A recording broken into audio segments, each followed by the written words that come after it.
मौजूद हैं। मुख्यमंत्री जी, सबसे पहले आपका स्वागत है। धन्यवाद। और सर, आपसे सबसे पहले ये जानना चाहेंगे, इन 2 सालों में सरकार का सबसे बड़े 2 फैसले क्या हैं जो आपको सेटिस्फाई करते हैं? निर्णय आपने बहुत लिए हैं सर, लेकिन ऐसे 2 फैसले जो कि आपको आत्मसंतुष्टि देते हैं कि ये मेरे 20, 25, 50 में से 2 सबसे अच्छे फैसले हैं। देखिए, सभी फैसले हमने हिमाचल की जनता को देख कर लिए हैं। कौन सा अच्छा है कौन सा बुरा ये सोचकर फैसले नहीं लिए जाते। मेरा मानना है कि हमने पहले दिन से ये सोचा है कि एक व्यवस्था 40-50 साल से चली आ रही है, उस व्यवस्था को बदलना है। और निश्चित तौर पर मैं कह सकता हूँ कि हमने उस व्यवस्था में महत्वपूर्ण बदलाव किया है और उसके सार्थक परिणाम आने शुरू हो चुके हैं। किसी भी कार्य को करने से पहले उसकी पूरा अध्ययन करना जरूरी होता है। फैसले लेने से घबराना नहीं पड़ता। अगर आप फैसला लेंगे और उसका प्रभाव आने वाले समय में हिमाचल की जनता में अच्छा दिखने लगेगा तो उस फैसले की खुशी होती है। अब सरकारी कर्मचारियों को ओल्ड पेंशन स्कीम हमने दी, 1,36,000 लोगों को हमने ओल्ड पेंशन स्कीम दी।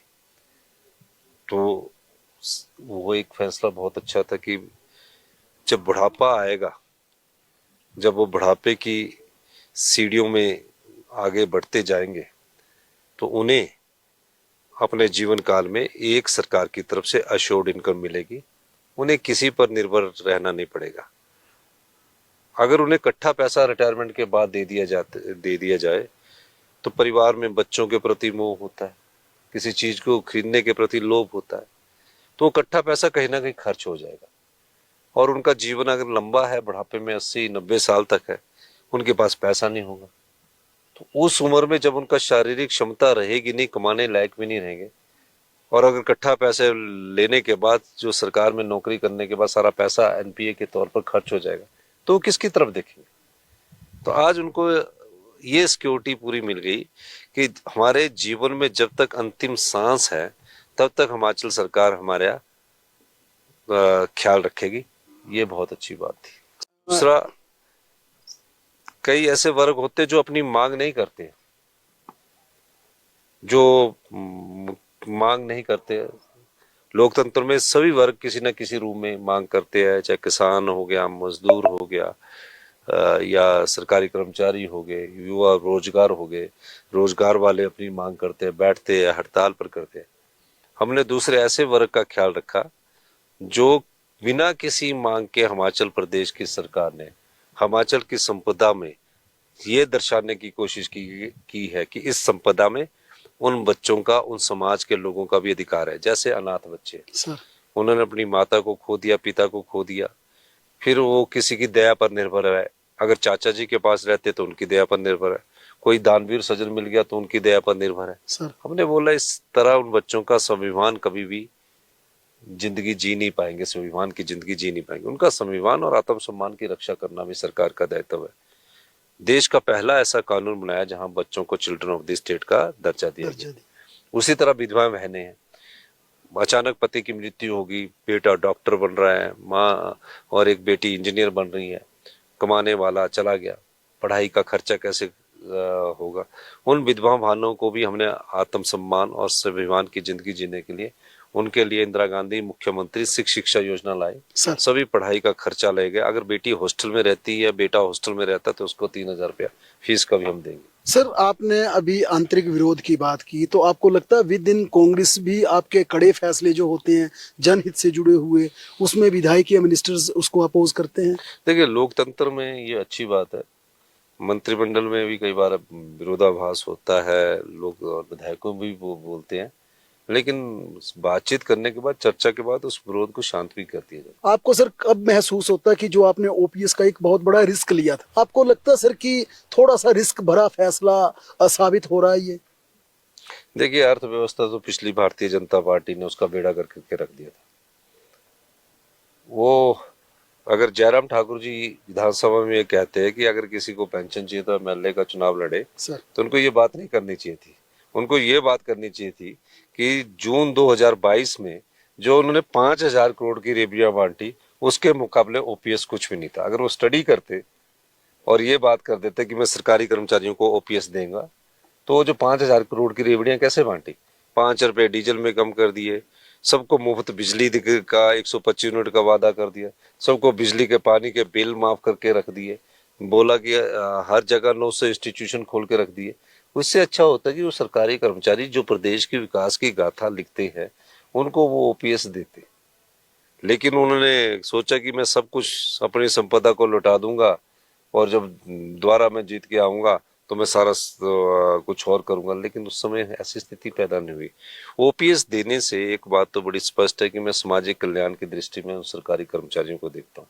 मैं भी खुद कर्मचारी का बेटा हूं, मैं जानता हूँ परिवार पलते हैं। ओपीएस देने के कारण केंद्र सरकार ने हमारे 2,000 करोड़ के ऋण की लिमिट को कम कर दिया, तो उससे भी हमारी अर्थव्यवस्था में थोड़ा सा प्रभावित हुआ। लेकिन मैं आज कह सकता हूं कि 2 साल बाद हमने जो फैसले लिए उससे अर्थव्यवस्था पटड़ी पर लौट आई है। यार, लेकिन आपको लगता है सर कि कर्मचारियों के हित में आपने इतना बड़ा फैसला लिया, वही कर्मचारी अब पहले दिन से सीनियोरिटी मांग रहे हैं, वही कर्मचारी अपनी सारी जितनी चाहे उनकी इंक्रीमेंट है, प्रमोशन है, पहले दिन से मांग रहे हैं, कोर्ट भी बार बार ऐसे डिसीजन दे रहा है, तो आपको लगता है सर कि क्या कर्मचारियों के लिए जो आपका एक बड़ा फैसला लिया था वो कर्मचारी अब भी पूरे खुश नहीं है?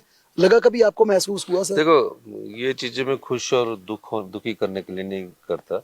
कुछ तो कर्मचारी वर्ग को भी सोचना होगा कि प्रदेश को अर्थव्यवस्था और प्रदेश को आत्मनिर्भर बनाना है, तो जो उनकी प्रमोशन है वो तो मिलनी चाहिए उनको।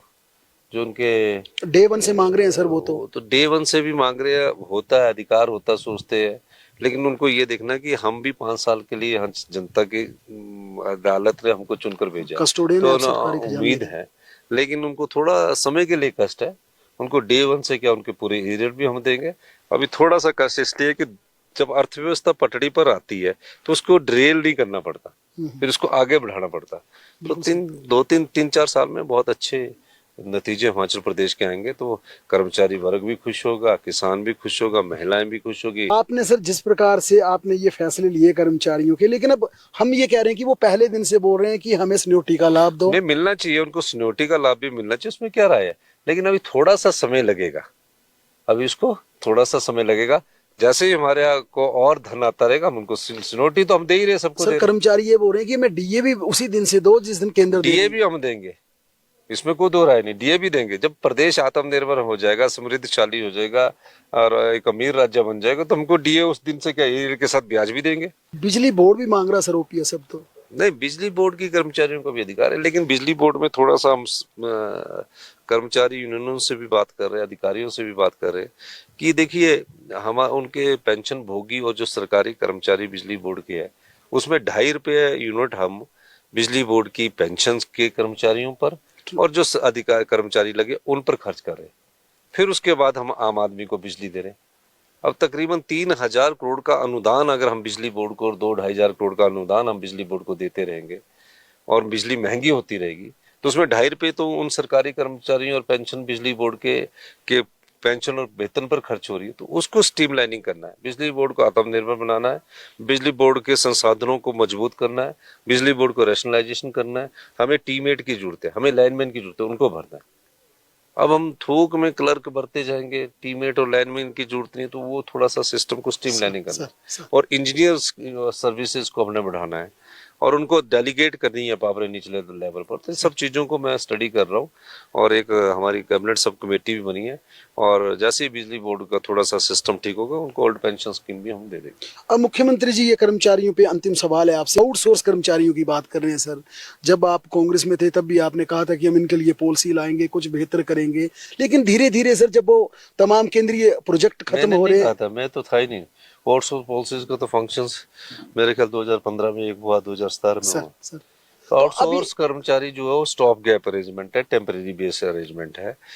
उनको कैसे बेचारों को वो शोषण ना हो, उनके लिए मैं सोच रहा हूँ। अभी सोच के सोर जाती है, ये तो आने वाला वक्त ही बताएगा। जो अभी लगे 20-25 हजार, उनके बारे में कोई है आपके मन? मेरे मन में है कि ये बेचारे इनका शोषण ना हो, तो कैसे सोचना है, लेकिन उसके लिए भी सुप्रीम कोर्ट आड़े आता है, कानून आड़े अब रेगुलर। अब ऐसा ना कि करने को तो मैं सब कुछ करना चाहता हूँ। ओम प्रकाश चौटाला जी छोटे से काम के लिए 10 साल की जेल चले गए थे, जेबीटी में पर्सनल इंटरव्यू।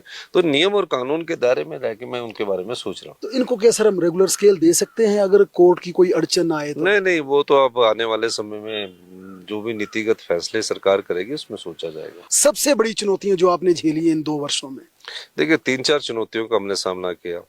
सबसे बड़ी चुनौती हमें आर्थिक क्षेत्र में मिली, हम उसको पार कर चुके। दूसरी चुनौती आपदा के क्षेत्र में मिली, हम उसको पार कर चुके। आपदा में हमारी प्रशंसा वर्ल्ड बैंक ने भी की, नीति आयोग ने भी की, पूर्व मुख्यमंत्री शांता कुमार ने भी की, जी की जिस प्रकार से इतिहास की सबसे बड़ी आपदा का सामना हिमाचल प्रदेश में किया, हमने किया, उसकी प्रशंसा सभी लोगों ने की। फिर तीसरी राजनीतिक चुनौती आई, ये भगवान का आशीर्वाद ही था, ये देवी देवताओं का आशीर्वाद ही था, बुजुर्गों का आशीर्वाद ही था और प्रदेश की जनता का आशीर्वाद था कि हम 34 से फिर 40 हो गए, 9 विधायक हमको छोड़कर चले गए। अब सभी की इच्छाएं तो मैं पूरी नहीं कर सकता ना, तो इसलिए मैं अब धीरे धीरे जो भी हम कार्य कर रहे हो प्रदेश के हित में कर रहे हैं और मैं यही कहना चाहता हूँ कि हम प्रदेश की जनता के हित में फैसले कर रहे हैं, अच्छे फैसले कर रहे हैं। आम जनता पर हमारे फैसलों का कोई प्रभाव नहीं पड़ेगा। दूसरा सर, आपने हिमाचल प्रदेश के मुख्यमंत्री ठाकुर सुखविंदर सिंह सुक्खू जी, जिन्होंने बेबाकी से अपनी पूरी बात रखी और फिर दोहराया, ओपीएस हमने दी, तमाम गारंटियों को सरकार पूरा करने जा रही है।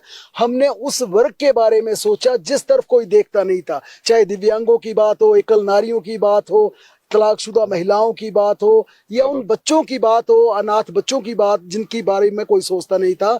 इनका सीधा संदेश है कि मेरी सरकार संवेदनशील है, हम प्रदेश के हर वर्ग की तरफ देख रहे हैं, चाहे मेरे खिलाफ लोटस ऑपरेशन हो, चाहे मेरे सियासी शत्रु हमेशा मेरे खिलाफ इस तरह की षड्यंत्र रच रहे हैं, लेकिन मैं पीछे हटूंगा नहीं। साथ में ये भी कहा कि हिमाचल प्रदेश के कर्मचारी जिनके लिए हमने ओपीएस का पहली कैबिनेट में बड़ा फैसला लिया था, हम उनको डीए भी देंगे, उनको हम तमाम देनदारियां भी देंगे, उनको वरिष्ठता का लाभ भी देंगे, पहले दिन से उनको सीनियोरिटी के साथ तमाम जो उनकी जितनी भी देनदारियां बनती हैं वो भी देंगे। बहरहाल सरकार के इन 2 सालों को लेकर आप क्या सोचते हैं, जरूर हमारे कमेंट बॉक्स में बताएं। लगातार जुड़े रहें हमारे साथ, देखते और पढ़ते रहें हिमाचल दस्तक।